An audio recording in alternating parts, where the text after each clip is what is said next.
యేసుక్రీస్తు నామంలో మీకందరికీ ఉదయకాలపు శుభములు తెలియజేస్తున్నాను. ప్రార్థన చేసుకుని ఈ ప్రాతకాలపు కూడికను ప్రారంభించుకుందాం. పరిశుద్ధుడా, ప్రేమ కలిగిన మా దేవ, కృప కలిగిన మా తండ్రి, దయగలిగిన మా రక్షక, నీకు వందనాలు, స్తుతులు, స్తోత్రాలు నాయనా.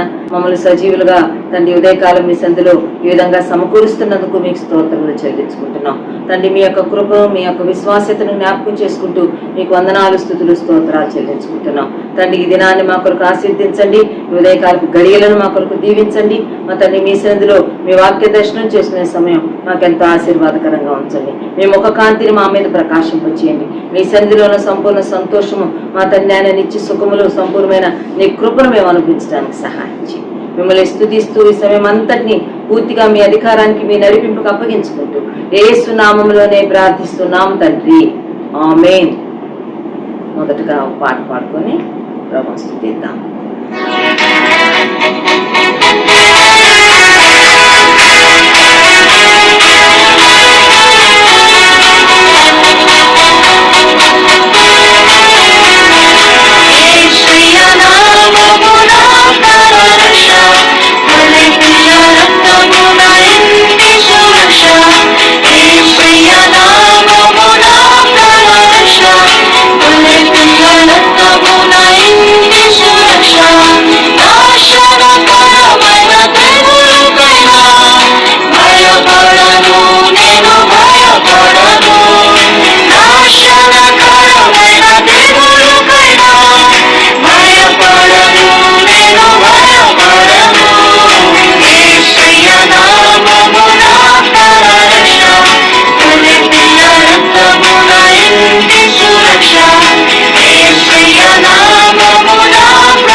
దేవునికి స్తోత్రం.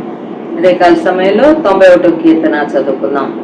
మహోన్నతుని చాటున నివసించువాడే సర్వశక్తుని నీడను విశ్రమించువాడు. మహోన్నతుని చాటున నివసించువాడే సర్వశక్తుని నీడను విశ్రమించువాడు.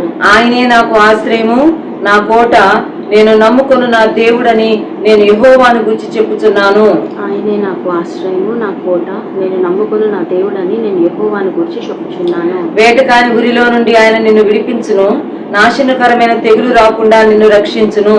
వేటకాని ఉరిలో నుండి ఆయన నిన్ను విడిపించును, నాశనకరమైన తెగులు రాకుండా నిన్ను రక్షించును. ఆయన తన రెక్కలతో నిన్ను కప్పును, ఆయన రెక్కల క్రింద నీకు ఆశ్రయము కలుగును. ఆయన తన రెక్కలతో నిన్ను కప్పును, ఆయన రెక్కల క్రింద నీకు ఆశ్రయము కలుగును. ఆయన సత్యము కేడమును డాలునై ఉన్నది. ఆయన సత్యము కేడమును డాలునై ఉన్నది. రాత్రి వేళ కలుగు భయమునకైనను పగటి వేళ ఎగురు బాణమునకైనను, రాత్రి వేళ కలుగు భయమునకైనను పగటి వేళ ఎగురు బాణమునకైనను, చీకటిలో సంచరించు తెగులునకైనను మధ్యాహ్నమందు పాడు చేయి రోగమునకైనను నీవు భయపడకుందువు. చీకటిలో సంచరించు తెగులునకైనను మధ్యాహ్నమందు పాడు చేయి రోగమునకైనను నీవు భయపడకుందువు. నీ ప్రక్కన 1000 మంది పడినను, నీ కుడి ప్రక్కన 10,000 మంది కూలినను అపాయము నీ యొద్దకు రాదు. నీ ప్రక్కన 1000 మంది పడినను, నీ కుడి ప్రక్కన 10,000 మంది కూలినను అపాయము నీ యొద్దకు రాదు. నీవు కన్నులారా చూచుచుండగా భక్తిహీనులకు ప్రతిఫలము కలుగును.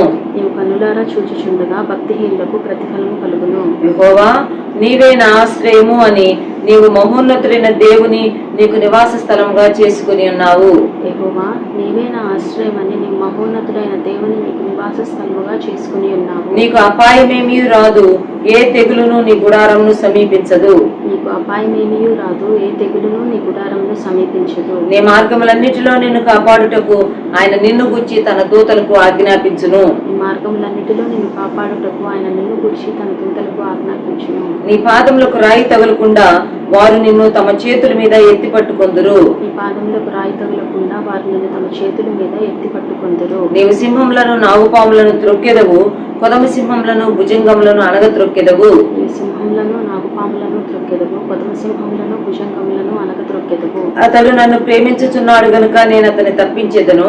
అతడు నన్ను ప్రేమించుచున్నాడు గనుక నేను అతన్ని తప్పించెదను. అతడు నా నామం నెరిగిన వాడు గనుక నేను అతని ఘనపరచెదను. అతడు నా నామం నెరిగిన వాడు గనుక నేను అతని కనపరచెదను. అతడు నాకు మొరపెట్టగా నేను అతనికి ఉత్తరం ఇచ్చేదను. అతడు నాకు మొరపెట్టగా నేను అతనికి ఉత్తరం ఇచ్చేదను. శ్రమలో నేను అతనికి తోడై ఉండేదను. శ్రమలో నేను అతనికి తోడై ఉండేదను. అతన్ని విడిపించి అతని గొప్ప చేసేదను. అతన్ని విడిపించి అతని గొప్ప చేసేదను. దీర్ఘాయువు చేత అతన్ని తృప్తిపరచెదను. దీర్ఘాయువు చేత అతని తృప్తిపరచెదను. నా రక్షణ అతనికి చూపించెదను. నా రక్షణ అతనికి చూపించెదను. ఆమేన్. ఆమేన్. ఇదే కాల సమయంలో అపోస్తులైన పౌలు తెస్సలోనికలకు రాసిన మొదటి పత్రిక 3వ అధ్యాయం చదువుకుందాం. 3వ అధ్యాయం మొత్తం 13 వచనాలు ఉన్నాయి. ఈ 13 వచనాలు చదువుకున్నాం. శ్రద్ధగా మీరు మీ వాక్యాన్ని పరిశీలిస్తూ రండి. కాబట్టి ఇక సహింపజాలక ఏథెన్స్లో మేము ఒంటిగానైనను ఉండుట మంచిదని ఎంచి ఈ శ్రమల వలన ఎవడనూ కదిలింపబడకుండానట్లు మిమ్మను స్థిరపరచుటకును మీ విశ్వాస విషయమై మిమ్మల్ని హెచ్చరించుటకును మన సహోదరుడును క్రీస్తు సువార్త విషయంలో దేవుని పరిచారకుడు నేను తిమోతిని పంపితిమి. మేము మీ వద్ద ఉన్నప్పుడు మనము శ్రమను అనుభవింపవలసి ఉన్నదని మీతో ముందుగా చెప్పితిమి కదా, అలాగే జరిగినది. ఇది మీకును తెలియను. అట్టి శ్రమలను అనుభవించుటకు మనము నియమింపబడిన వారమని మీరు ఎరుగుదురు. ఇందుచేత నేనును ఇకను సహింపజాలక శోధకుడు మిమ్మల్ని ఒకవేళ శోధించునేమో అనియు మా ప్రయాసం వ్యర్థమైపోయినేమో అనియు మీ విశ్వాసమును తెలుసుకుని వల్లని అతనిని పంపితిని. తిమోతియు ఇప్పుడు మీ వద్ద నుండి మా యొద్దకు వచ్చి మేము మిమ్మల్ని ఎలాగో చూడని అపేక్షించున్నాము, అలాగే మీరును మమ్మల్ని చూడని అపేక్షించు ఎల్లప్పుడూ మమ్మల్ని ప్రేమతో జ్ఞాపకం చేసుకుంటున్నారని మీ విశ్వాసమును గుర్చి మీ ప్రేమను గుర్చి సంతోషకరమైన సమాచారమును మాకు తెచ్చెను.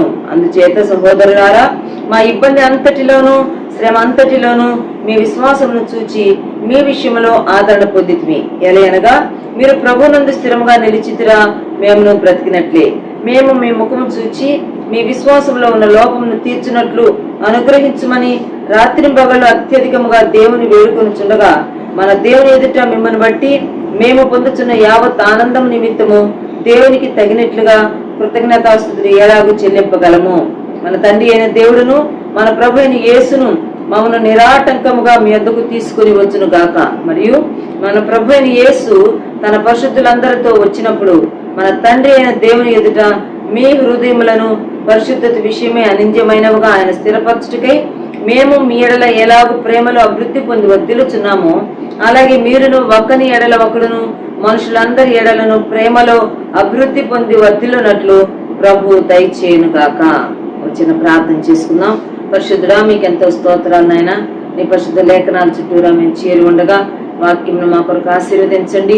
మీ వాక్యం ద్వారా మాతో మాట్లాడండి. మమ్మలను బలపరచండి. ఈ దినం కొరకైనా తండ్రి ఆత్మీయ బలమును, శక్తిని మీ వాక్యం ద్వారా మాకు అందించమని ప్రార్థన చేసుకుంటున్నాం. మీ దాసరాలైన నన్ను కనికరించండి.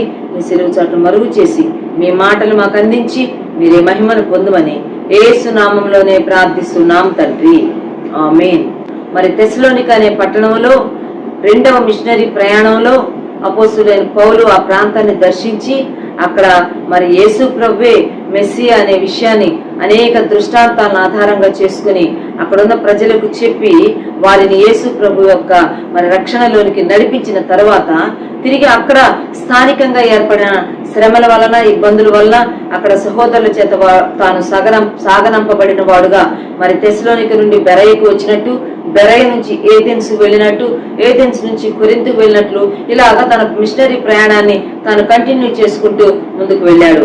తాను ప్రయాణమై వెళ్తూ ఉన్న దినాలలో మరి తెస్సలోనిక పట్టణంలో ఉన్న, తెస్సలోనిక సంఘంలో ఉన్న విశ్వాసుల యొక్క ఆత్మీయ జీవితాన్ని గురించి కొంత ఆతురత, ఆందోళన, శ్రద్ధ కలిగిన వాడుగా వారి యొక్క యోగక్షేమాలు విచారిస్తూ తాను ఒక లెటర్ రాసి తాను తిమోతి ద్వారా పంపించినట్లు అక్కడున్న వారి యొక్క ఆత్మీయ జీవితాన్ని గురించి హెచ్చరిస్తూ ఈ యొక్క పత్రిక రాసినట్లుగా మనం చూస్తాం.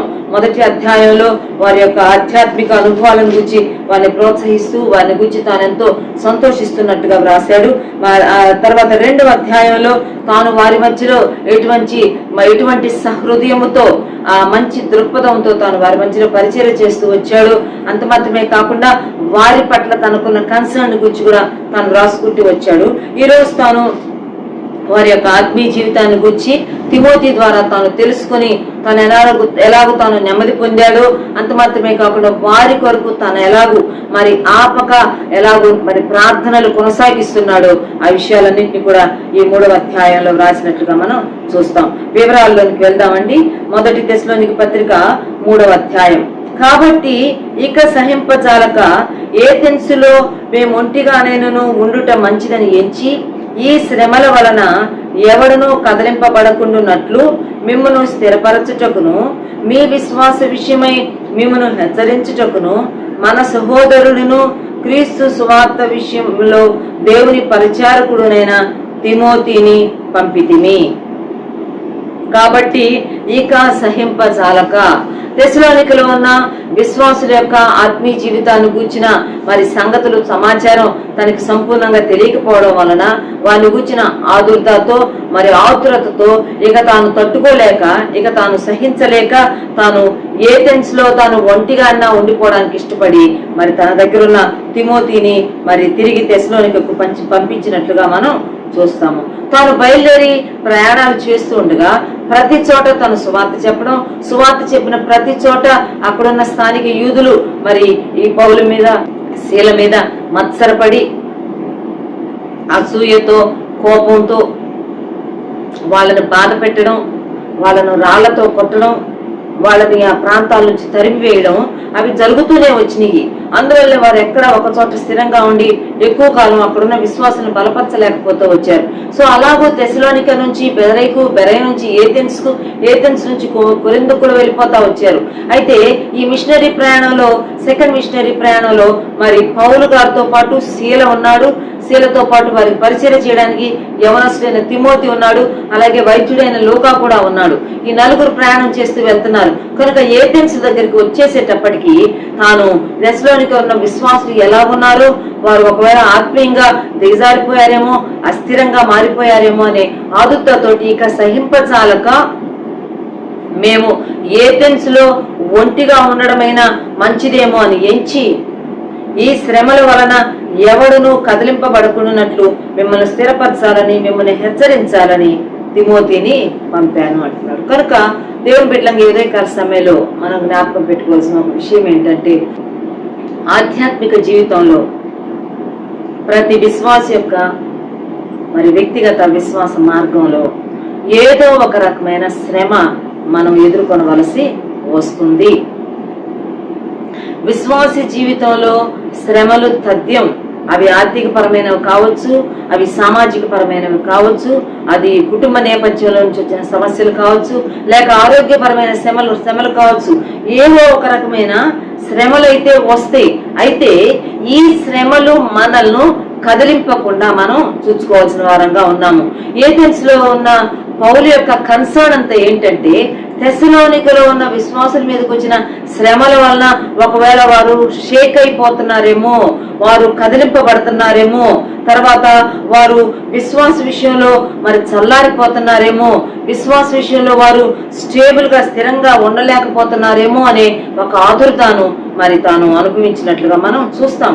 ఇదంతా మనకు జ్ఞాపకం చేసిన విషయం ఏంటంటే, మన విశ్వాస జీవితంలో మనకు వచ్చే శ్రమలు అవి మనల్ని కదిలింపకూడదు, అవి మనల్ని షేక్ చేయకుండా మనం స్థిరంగా ఉండాలి, అవి మనల్ని కదిలించకూడదు, అవి మనము శ్రమలలో స్థిరముగా ఉండాలి.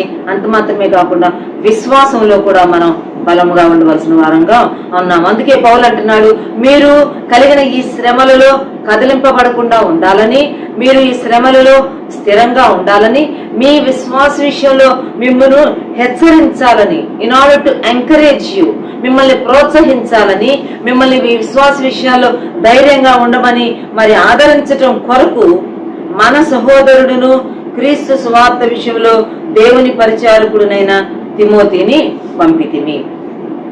తిమోతి వయసును బట్టి చూస్తే పౌలు కన్నా చాలా చిన్నవాడు, వయసును బట్టి చూస్తే పౌలుకు ఒక కుమారుడు లాంటివాడు. అందుకే తిమోతికి తాను 2 లెటర్స్ రాస్తే 2 లెటర్స్ లో విశ్వాసమును బట్టి నా ప్రియకుమారుడైన తిమోతికి శుభమని చెప్పి రాయనది అని రాసుకుంటూ వస్తాడు. కనుక తిమోతి పౌలుకు కుమారుడు లాంటివాడు. అయితే తన యొక్క సాహచర్యంలో మరి మిషనరీ ప్రయాణం, సెకండ్ మిషనరీ జర్నీ ప్రారంభమైనప్పుడు మార్కును ఆపివేసి మరి అలాగే మరి బర్నబాతో తనకొచ్చిన తీవ్రమైన వాదంలో పౌలు శీల బయలుదేరి సెకండ్ మిషనరీ జర్నీకి వచ్చేస్తారు. అదే ఫస్ట్ మిషనరీ జర్నీలో పౌలు బర్నబా వారితో మార్కు బయలుదేరాడు. సెకండ్ మిషనరీ జర్నీకి టీం మారిపోయారు. పౌలుతో పాటు శీల వీరికి అసిస్ట్ చేయడానికి తిమోతి బయలుదేరాడు. తిమోతిని గురించిన వివరాలు మనకు అపోస్తల కార్యగ్రంథం 16వ అధ్యాయం 1వ పారాగ్రాఫ్ లో ఉంటాయి. తాను ఒక విశ్వసించిన యూదురాలి కుమారుడని, తన తండ్రి గ్రీసు దేశస్థుడని, తాను మరి అక్కడున్న ప్రాంతంలో ఉన్న వారందరి వలన మంచి పేరు పొందిన వ్యక్తి అని, ఒక విశ్వాసని, శిష్యుడని తిమోతిని గురించి రాయబడింది. కనుక దేవుని శిష్యుడైన తిమోతిని, విశ్వసించిన యూదురాలి కుమారుడైన తిమోతిని తీసుకొని పౌలు బయలుదేరతాడు. కనుక తిమోతి తనతో పాటు బయలుదేరాడు. అయితే ఆత్మీయంగా కానివ్వండి, వయసులో కానివ్వండి, చిన్నవాడైన తిమోతి తక్కువ కాలంలోనే, అనతి కాలంలోనే పౌలు చేత ఏమని పిలువబడుతున్నాడంటే, మన సహోదరుడును క్రీస్తు సువార్త విషయంలో దేవుని పరిచారకుడైన తిమోతి. వయసులో చిన్నవాడు, అయితే ఆత్మీయతలో ఒక ఉన్నతమైన స్థాయిని తాను అందుకున్నాడు. కారణం ఏంటంటే ఆత్మీయులైన వారి యొక్క సహవాసంలో తానున్నాడు. తనకన్నా పెద్దలైన వారి యొక్క సాహచర్యంలో, వారి యొక్క మరి అధికారం క్రింద తానున్నాడు. కనుక అనేక విషయాలు నేర్చుకుంటూ వచ్చాడు. తాను మరి పౌలుతో సమానంగా సహోదరుడుగా ఎంచబడుతున్నాడు. దేవుని సువార్త విషయంలో దేవుని పరిచారకుడుగా కూడా ఒక మంచి సాక్ష్యాన్ని పొందాడు. మన సంఘాల్లో అలాగే మన కుటుంబాల్లో ఉన్న యవన బిడ్డలను కూడా మనం ఇలాగ పెంచవలసిన వారంగా ఉన్నాం. ఇటువంటి తర్బీదు వారికి మనం ఇవ్వాల్సిన వారంగా ఉన్నాం. దేవుని పరిచర్యకు సరిపోయే, దేవుని పరిచర్యకు పనికి వచ్చి దేవుని పరిచారకులుగా, దేవుని సువార్తకు అనుగుణ్యమైన వ్యక్తులుగా మన బిడ్డలను మనం మార్చవలసిన వారంగా ఉన్నాం. ఏథెన్స్ లో ఎంతో ఆతురతలో ఉన్న పౌలు ఎవరినన్నా తెస్సలోనికకు పంపాలి అని ఆలోచించినప్పుడు తిమోతిని యోగ్యుడని తనకు అర్థమైంది. ఎంత మంచి విషయం అండి. మరి తిమోతి యొక్క బాల్యాన్ని గుర్తు చేసుకుంటే వాళ్ళమ్మ వాళ్ళ అవ్వ ఎంతో విశ్వాస మార్గంలో వారిని తిమోతిని పెంచారు. బాల్యంలో తిమోతి మీద ఉంచబడిన ఆ ప్రభావం తనని చాలా ప్రభావితం చేసింది. దేవుని సేవకు పనికి వచ్చే వ్యక్తిగా తీర్చిదిద్దింది. ఇప్పుడు శ్రమలో ఉన్న తెస్సలోనిక సంఘాన్ని పరామర్శించడానికి పౌలు తిమోతిని పంపిస్తున్నాడు. అక్కడ వారు బయలుదేరి వచ్చేసేటప్పుడు ఎంతో ఉద్రిక్తతతో కూడిన పరిస్థితులు, ఎంతో ఆందోళనతో కూడిన పరిస్థితులు. పౌలును శీలను తమ ఇంటిలో చేసుకున్న యాసోనును జేసన్ వాళ్ళ ఇంటిలో జొరబడి ప్రజలు మరి భయంకరంగా యాసోను కొట్టారు. తీసుకొని వచ్చి మరి ఆ యొక్క చావడిలో పెద్దల ముందు దోషిగా నిలబెట్టారు. ఎంతో తీవ్రతరమైన పరిస్థితుల్లో బయటకు వచ్చేసిన ఆ తిరిగి భయాందోళనకరమైన పరిస్థితుల్లోనికి తిమోతిని పౌలు పంపబోతున్నాడు. తిమోతి కూడా వెళ్ళడానికి ఇష్టపడుతున్నాడు. కారణం ఏంటంటే అక్కడ ఉన్న విశ్వాసులు శ్రమలలో వారు కదిలింపబడకుండా విశ్వాసంలో వారు స్థిరంగా ఉండాలని విశ్వాసంలో వారిని హెచ్చరించడం కొరకు తిమోతిని పంపినట్టుగా మనం చూస్తాం. ఉదయకాల సమయంలో శ్రమలలో దేవుని బిడ్డలమైన మనం ఒకరినొకరం హెచ్చరించుకోవాల్సిన వారు ఉన్నాం, ఒకరినొకరం ప్రోత్సాహపరచుకోవాల్సిన వారు ఉన్నాం, ఒకరి పట్ల ఒకరము ఒక మ్యూచువల్ కన్సర్న్ కలిగిన వారంగా ఉండాలి. తెస్సలోనికలో ఉన్న వారి పట్ల పౌలుకున్న కన్సర్న్ బట్టి తిమోతి అదే భారాన్ని పంచుకుంటూ తాను వెళ్తున్నట్టుగా మనం చూస్తాం. కాబట్టి ఇప్పుడు తిమోతి అక్కడికి వెళ్ళాడు. వెళ్ళి తాను అంటున్నాడు, అక్కడ నుంచి వివరాలను తిరిగి పౌలుకు అందిస్తున్నాడు. మేము మీ వద్ద ఉన్నప్పుడు పౌలు రాస్తున్నాడు, మనము శ్రమను అనుభవింపవలసి ఉన్నదని మీతో ముందుగా చెప్పితేము కదా, అలాగే జరిగినది. ఇది మీకును తెలియను. అట్టి శ్రమలను అనుభవించుటకు మనము నియమింపబడిన వారమని మీరు ఎరుగుదురు. మేము మీ వద్ద ఉన్నప్పుడు చెప్తూ వచ్చాము. ఏమని చెప్పామంటే, మనం శ్రమలు అనుభవించవలసి వస్తది. శ్రమలు లేకుండా విశ్వాస జీవితం లేదు, కష్టాలు కడగండ్లు లేకుండా క్రైస్తవ జీవితం లేదని మేము మీతో చెప్తూ వచ్చాం కదా. అది మీరు కూడా గ్రహించారు కదా. మరి అది ఇప్పుడు అలాగే మనం అనుకున్నట్లే జరిగింది. మనకు తెలియబడినట్లే జరిగింది. మనం ఏమి గ్రహించామో అదే ఇప్పుడు క్రియల రూపంలో కార్యకారి అయ్యింది అనే విషయాన్ని మీరు మర్చిపోవద్దు. అయితే అట్టి శ్రమలను అనుభవించుటకు మనము నియమింపబడిన వారమని మీరు ఎరుగుదురు. దేవుని శ్రమలు అనుభవించడానికి కూడా దేవుడు కొందరిని నియమించుకుంటాడంట. అందరూ దేవుని శ్రమలు అనుభవించడానికి యోగ్యులు కాదు. అందరూ దేవుని చేత శ్రమలు అనుభవించడానికి నియమించబడట్లేదు సుమా. యోబు మరి సాతాను చేత శోధించబడడానికి మరి యోబును దేవుడు నియమించాడు. యోసేపు పోతీఫర్ భార్య చేత శోధించబడడానికి దేవుని చేత నియమించబడ్డాడు. ఇలా భక్తుల జీవితాలను చూసుకుంటూ వెళ్తే అనేకులైన భక్తుల జీవితాల్లో అనేక రీతులుగా వారు శ్రమల గుండా వెళ్ళడానికి వారు దేవుని చేత నియమించబడ్డారు. కనుక ఇది దేవుని యొక్క నియమ ప్రకారమే మన జీవితాల్లో మనం ఈ మార్గాల గుండా వెళ్తున్నాము అనే సంగతి మనం గ్రహించిన రోజు దాన్ని గురించిన ఆందోళన, దాన్ని గురించిన ఆర్ద్రత మనకు అవసరం లేదు. పేతురు కూడా తన పత్రికలో రాస్తూ అంటాడు, ప్రియులారా, మీకు కలుగుతున్న ఈ అగ్ని వంటి మహాశ్రమలను గురించి మీరేమీ ఆందోళన పడొద్దు, మీరేమీ షాక్ లోనికి వెళ్ళిపోవాల్సిన అవసరం లేదు. క్రీస్తు నామము నిమిత్తము మనం నింద పాలవలసి ఉంది. క్రైస్తవుడు అయినందుకు మనం ఆ బాధ అనుభవించవలసి ఉంది. అయితే ఇది మనల్ని మహిమలోనికి తీసుకుని వెళ్ళబోతుంది. ఇది మనము ఈ శ్రమల్లో క్రీస్తు యొక్క ఆత్మను మనం సమృద్ధిగా అనుభవిస్తాము. కనుక సంతోషించి ఆనందించాలని చెప్పి శ్రమలలో ఉన్న మరి ఆ యొక్క అరుదైన ఆశీర్వాదాలను గురించి పేతురు తన పత్రికలో కూడా ప్రస్తావించుకుంటూ వస్తున్నాడు. ఇక్కడ పౌలు తెస్సలోనికలో విశ్వాసులకు చెప్తున్నాడు, it is a must in our life. మన జీవితాల్లో శ్రమ అనేది సహజమే. ఏదో ఒక రకమైన శ్రమ కూడా మనం వెళ్తాము. శ్రమను అనుభవించడం కొరకే మనము నియమింపబడ్డామని మీరు ఎరుగుదురు కదా అని చెప్పి వారి మైండ్స్ ను శ్రమ కొరకు ట్యూన్ చేస్తా ఉన్నాడు.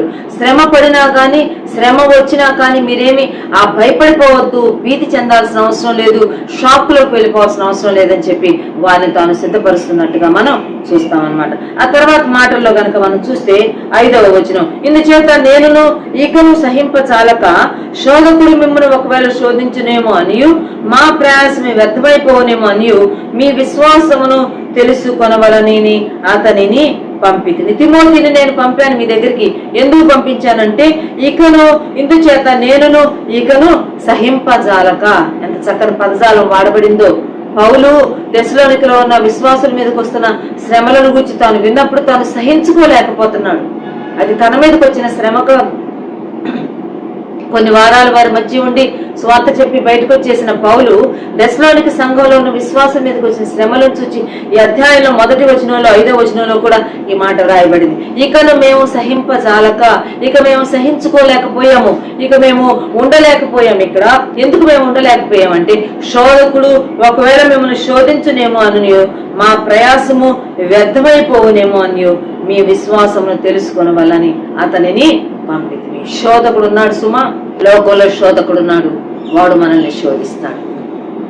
మత్తయి సువార్త 4వ అధ్యాయం తీసుకున్నా, మార్కు సువార్తలు చూసినా, లూకా సువార్త 4వ అధ్యాయం తీసుకున్నా, యేసు ప్రభు 40 రాత్రింబగళ్ళు ఉపవాసం ఉండి అరణ్యములో తాను ప్రార్థన చేసుకున్న ఆ దినాలలో శోధకుడు యేసు ప్రభు దగ్గరికి వచ్చాడు.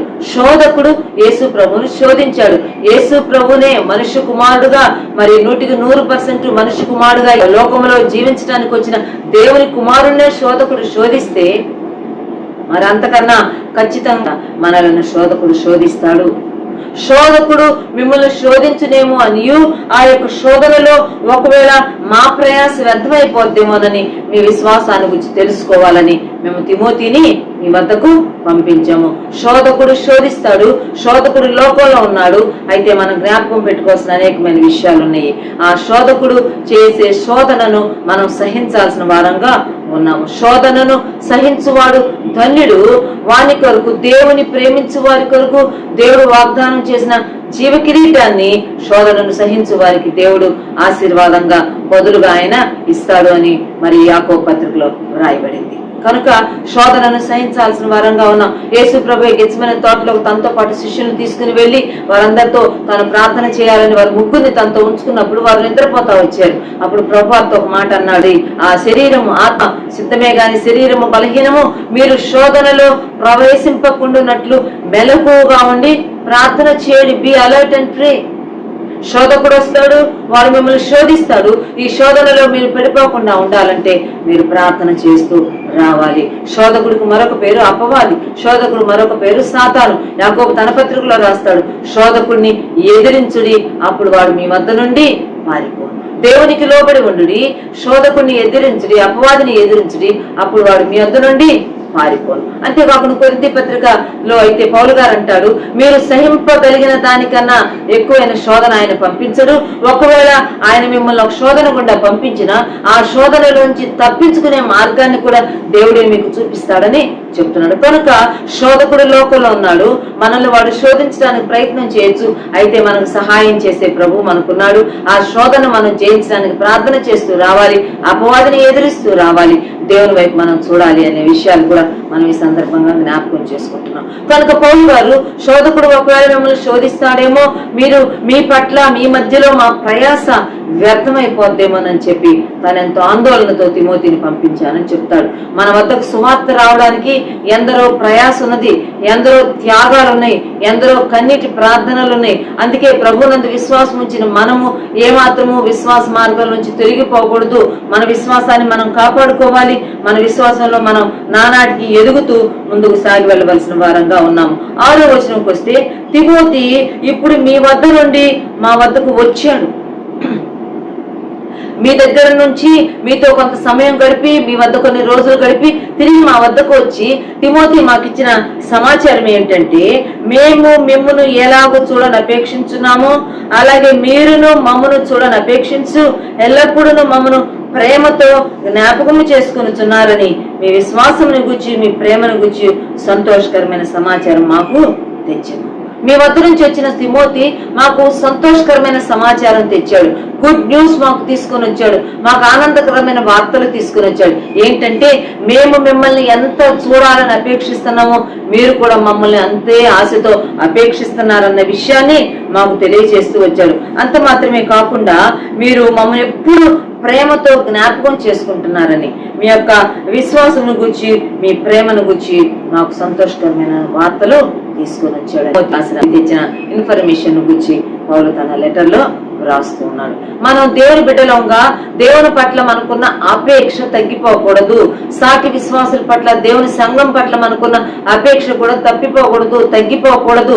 మన విశ్వాస విషయంలో, దేవుని పట్ల మనకున్న ప్రేమ విషయంలో మనం ఏమాత్రం చెదిరిపోకూడదు, చెలించిపోకూడదు, స్థిరులమై ఉండాలి. కారణం ఏంటంటే, మన ఆత్మీయ జీవితం మనకు శాశ్వతమైనది, మన ఆత్మ మనకు ముఖ్యమైనది. ఈ దేహం ఏ రోజుకైనా వదిలిపెట్టేస్తాం, కానీ ఆత్మ తను దయచేసిన దేవుని దగ్గరికి వెళ్తుంది. కనుక మన ఆత్మను గురించి, మన ఆత్మీయ జీవితాన్ని గురించి మనం కాపాడుకోవాల్సిన వారంగా ఉన్నాం. అందుకే అంటున్నాడు, మేము మీ పట్ల ఎటువంటి అపేక్ష కలిగి ఉన్నామో మీరు మా పట్ల అటువంటి అపేక్ష కలిగి ఉన్నారంట. అంత మాత్రమే కాకుండా మీరు విశ్వాసంలో, ప్రేమలో స్థిరంగా ఉన్నారని, మీ విశ్వాసాన్ని గురించి, మీ ప్రేమను గురించి మాకు తెలియచేసినప్పుడు మేము ఎంతో సంతోషిస్తూ ఉన్నాము. దేవుని బిడ్డలైన మనం కాపాడుకోవాల్సింది విశ్వాసము, ప్రేమ, నిరీక్షణ కూడా. సుమా, మొదటి అధ్యాయంలో మనం చూసుకున్నాం. విశ్వాసంతో కూడిన మీ పని, ప్రేమతో కూడిన మీ ప్రయాస, నిరీక్షణతో కూడిన మీ ఓర్పు. 1 కొరింథీ పత్రిక 13వ అధ్యాయం 13వ వచనంలో ఉంటుంది, కాగా విశ్వాసము, ప్రేమ, నిరీక్షణ ఈ 3 నిలుచును, వీటిలో శ్రేష్టమైనది ప్రేమయే. ఈ మూడు they go together, they go hand in hand. అవి కలిసి వెళ్తాయి, అవి కలిసి ఉండాలి. విశ్వాసము, ప్రేమ, నిరీక్షణ. ఇక్కడ పౌలు అంటున్నాడు, మీ విశ్వాసమును గురించి, మీ ప్రేమను గురించి విని దాని గురించిన సంతోష సమాచారాన్ని విని మేము ఎంతగానో ఆనందిస్తున్నాము, మేము రిలాక్స్ అయిపోతున్నాము అని పౌలు చెప్తున్నాడు. ప్రభు నందల మన విశ్వాసాన్ని మనం ఎట్టి పరిస్థితుల్లో విడిచిపెట్టకూడదు సుమా. ఏ శ్రమ గుండా మనం వెళ్ళవలసి వచ్చినా ఆయన పట్ల మన విశ్వాసం, ఆయన పట్ల మనకున్న మక్కువ, ప్రేమ అది ఎప్పటికీ తీరకుండా, అది ఎడతెరిపి లేకుండా ఎడతెగని ప్రేమ బంధాన్ని మనం కాపాడుకోవాల్సిన వారంగా ఉన్నాము. 7వ వచనంలో అంటున్నాడు, అందుచేత సహోదరులారా, మా ఇబ్బంది అంతటిలోను, శ్రమ అంతటిలోను మీ విశ్వాసమును చూచి మీ విషయంలో ఆదరణ పొందితిమి. మాకు చాలా ఇబ్బందులు ఉన్నాయి, ఎన్నో ఇబ్బందులు గుండా మేము వెళ్తున్నాం, ఎన్నో కష్టాలు గుండా మేము వెళ్తున్నాం. మా ఇబ్బందులలో అంత మాత్రమే కాకుండా మా శ్రమ అంతటిలో మీ విశ్వాసమును చూచి మీ విషయంలో చాలా మేము ఆదరణ, ధైర్యం వచ్చేసింది మాకు. అంత మాత్రమే కాకుండా మరి మేమెంతో మరి స్థిరంగా మిమ్మల్ని గురించి మేము మీ వార్తలు విని మేము ఆనందంగా ఉన్నామని రాస్తున్నాడు. 8వ వచనంలో అంటారు, మీరు ప్రభువునందు స్థిరంగా నిలిచితిరా, మేము స్థిరంగా ఉండండి, ప్రభులో స్థిరంగా ఉండండి. మీరు స్థిరంగా ఉన్నారంటే మేము బ్రతికినట్టే అని చెప్తున్నాడు. 10వ వచనంలో అంటారు, మేము మీ ముఖము చూచి మీ విశ్వాస విషయంలో లోపాన్ని తీర్చినట్లు అనుగ్రహించమని రాత్రి పగళ్ళు అత్యధికంగా దేవుని మేము వేడుకుంటూ ఉండగా మిమ్మల్ని కూర్చిన ఈ వార్తలు మేము విని దేవునికి కృతజ్ఞతాస్తుతులు చెల్లింపకుండా ఎలాగ మేము ఉండగలము. మీరు ప్రభులో స్థిరంగా ఉంటే మేము బ్రతికినట్లే. మీ ముఖములు చూచి మీ లోపాలు దిద్దాలని ఎంతో ప్రార్థన చేసుకుంటున్నాం. ఈరోజు మిమ్మల్ని గురించి ఒక మంచి సమాచారం వినగానే మా హృదయాలు కృతజ్ఞతతో నిండిని మేము ప్రభువుకు కృతజ్ఞతాస్తుతులు చెల్లించకుండా ఎలాగ ఉండగలమని చెప్పి ప్రభువులో బలపడదాం, ప్రభువులో స్థిరపడదాం, ప్రభువులో ముందుకు సాగి వెళ్దాం. ఆఖరి మాటలు చూసుకుందాం. చూడండి 11వ వచనం 12, 13లో అంటాడు, మన తండ్రి అయిన దేవుడును ప్రభు అయిన యేసును మమ్మల్ని నిరాటంగా మీ యొద్దకు తీసుకొని వచ్చును గాక. ఇప్పుడు ఆటంకపరచబడుతున్నాం, ఇప్పుడు కలుసుకోలేకపోతున్నా, మీ విశ్వాసాన్ని గురించి మీ ప్రేమను గురించి విని మేము ఎంతో ధైర్యంగా ఉన్నాం, కృతజ్ఞతాస్తుతులు చెల్లిస్తున్నాం. అయితే ఖచ్చితంగా ఒక రోజు దేవుడు మమ్మల్ని నిరాటంకంగా మీ యొద్దకు తీసుకొని వస్తాడు, వచ్చును గాక అని చెప్తూ 12, 13 వచనాలు చూడండి. మన ప్రభు అయిన యేసు తన పరిశుద్ధులందరితో వచ్చినప్పుడు మన తండ్రి అయిన దేవుని ఎదుట మీ హృదయములను పరిశుద్ధత విషయమై అనింద్యమైనవిగా ఆయన స్థిరపరచుటకై మేము మీ ఎడల ఎలాగూ ప్రేమలో అభివృద్ధి పొంది వర్ధిల్లుచున్నామో అలాగే మీరును ఒకని ఎడల ఒకడును మనుషులందరి ఎడలను ప్రేమలో వర్ధిల్లునట్లు ప్రభువు దయచేయును గాక. ఒక ప్రార్థనతో తాను క్లోజ్ చేస్తున్నాడు. ప్రభువు మీకు దయచేయాలి. ఏం దయచేయాలంటే మీరు మనుషులందరి ఎడల ఒకని ఎడల ఒకరు ప్రేమ కలవారై ఉండాలి, ప్రేమలో మీరు వర్ధిల్లాలి, ప్రేమలో మీరు మరి అభివృద్ధి పొందాలి, ప్రేమలో మీరు స్థిరపడవలసిన వారుగా ఉన్నారు. ఎందుకంటే ఆయన పరిశుద్ధులందరితో ఆయన రాబోతున్నాడు. ఆయన వచ్చినప్పుడు ఆయన ఎదుట మనం అనిత్యంగా మన హృదయాలను కాపాడుకోవాల్సిన వారంగా ఉన్నాం. కనుక ప్రభు రాబోతున్నాడు సుమా. ఈ పత్రిక రాయడంలో గల ఉద్దేశం ఆయన 2వ రాకడను గురించి ఆయన రాస్తూ ఉన్నాడు. ప్రభు రాబోతూ ఉన్నాడు. ఆ రాకడ దినం కొరకు మిమ్మల్ని మీరు సిద్ధపరచుకోండి. ఆ దినం ఆయన ఎదుట మీరు మీ పరిశుద్ధత విషయంలో మీ హృదయాలను అనింద్యమైనవిగా కాపాడుకోండి, మీ విశ్వాసాన్ని కాపాడుకోండి అని వారిని హెచ్చరిస్తూ వారిని ఆత్మీయంగా బలపరుస్తూ ఉన్నాడు. మనం కూడా ఈ కడవరి దినాలలో, ఈ కష్టకాలాలలో మన విశ్వాసాన్ని కాపాడుకుందాం, మన ఆత్మీయతను కాపాడుకుందాం, మన హృదయాలు దేవుని యొక్క పరిశుద్ధత యందు అనింద్యమైనవిగా ఉండునట్లుగా ప్రభు ప్రేమలో ముందుకు సాగి వెళ్దాం. అటువంటి కృప, అటువంటి సహాయం ప్రభు మనకి మెండుగా అనుగ్రహించును గాక. ప్రార్థన చేసుకున్నాం. పరిశుద్ధ ప్రభు మీకు స్తోత్రాలనైనా. మరి దశలోనికి పత్రిక 3వ అధ్యాయం ద్వారా మాతో మాట్లాడారు ప్రభా, నీకు స్తోత్రాలు. మా తండ్రి విశ్వాస జీవితంలో శ్రమలు వస్తాయని, శోధకుడు మమ్మల్ని శోధిస్తాడని, అయినా మేము తండ్రి విశ్వాసంలో స్థిరంగా ఉండాలని, మా విశ్వాసాన్ని మా ప్రేమను మేము కాపాడుకోవాలని మీరు మాట్లాడారు. మీరు ఒక రోజు పరిశుద్ధులందరితో పాటు రాబోతున్నారు. అప్పుడు తండ్రి అయిన దేవుని ఎదుట మేము నిలవబడవలసిన వారం ఉన్నాం. మా హృదయాలను పరిశుద్ధత విషయంలో అనింద్యమైనవిగా మేము కాపాడుకున్నట్లుగా ఈ భూమి మీద మా క్రైస్తవ జీవితంలో మా తండ్రి ఒకని ఎడల ఒకరు మనుషులందరి ఎడలను ప్రేమలో మా తండ్రి అభివృద్ధి పొంది వర్ధిల్లున్నట్లుగా నీ రాకడ కొరకు మమ్మల్ని మేము సంసిద్ధపరచుకోవడానికి సహాయం చేయమని ప్రార్థన చేసుకుంటున్నాం. బలపడడానికి సహాయం చేయండి నాయన, నిలకడగా ఉండడానికి సహాయం చేయండి, మా విశ్వాసాన్ని మేము కాపాడుకోవడానికి సహాయం చేయండి, మమ్మల్ని, మా బిడ్డలను, మా కుటుంబాలను, మా సంఘాన్ని మీ దగ్గర హస్తాలకు అప్పగించుకున్నాం. మా పట్టణాన్ని, మా జిల్లాను, మా రాష్ట్రాన్ని, మా దేశాన్ని, మా ప్రభా, మా తండ్రి, ప్రపంచ దేశాలను మీ చేతుల్లో సమర్పణ చేస్తున్నాం. యేసు నామంలోనే ప్రార్థిస్తున్నాము తండ్రి, ఆమేన్. మన ప్రభువైన యేసుక్రీస్తు వారి కృప, దేవుని ప్రేమ, పరిశుద్ధాత్మని అన్యోన్య సహవాసం సదాకాలం సంఘమునకు తోడై ఉండును గాక. ఆమేన్.